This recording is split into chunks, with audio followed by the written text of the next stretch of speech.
দর্শক, এ বিষয়ে আরো খবর জানাতে সাভার থেকে সরাসরি যুক্ত হচ্ছেন সহকর্মী নাজমুল হুদা। নাজমুল, পোশাক কারখানার আজকের পরিস্থিতি কেমন দেখছেন?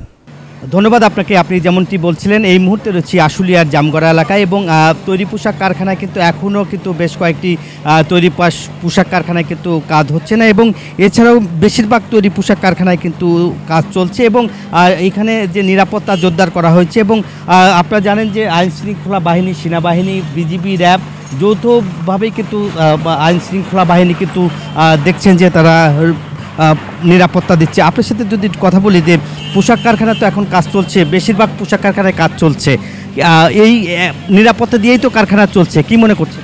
জি, আমাদের এই আজকে মোটামুটি সব শিল্প কারখানায় আছে, কয়েকটা কারখানা ছাড়া ম্যাক্সিমাম কারখানায় চলতেছে এবং পর্যাপ্ত নিরাপত্তা ব্যবস্থা আছে।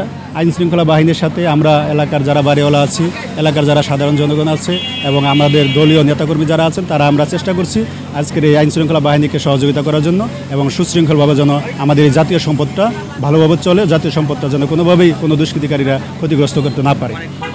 যেমনটি আসলে বলছিলেন যে তারা যাতে দুষ্কৃতিকারীরা যাতে পোশাক কারখানাগুলোতে যাতে হামলা না করতে পারে এবং পোশাক কারখানা যাতে সুন্দরভাবে চলে, সেই জন্য কিন্তু দলীয় নেতাকর্মীদের তারা কিন্তু প্রতিটা কারখানায় আইন শৃঙ্খলা বাহিনীর সাথে রয়েছে এবং নিরাপত্তা দিয়ে কিন্তু এখন মোটামুটি কাজ শুরু করেছে এবং শ্রমিকরাও কাজে যোগদান করতে চায় এবং শ্রমিকরা বলছে যে তারা ভাঙচুর করতে চায় না, তারা আন্দোলনও করতে চায় না, তারা কিন্তু তাদের যে দাবি, সেই দাবি আদায় নিয়েই আসলে তারা।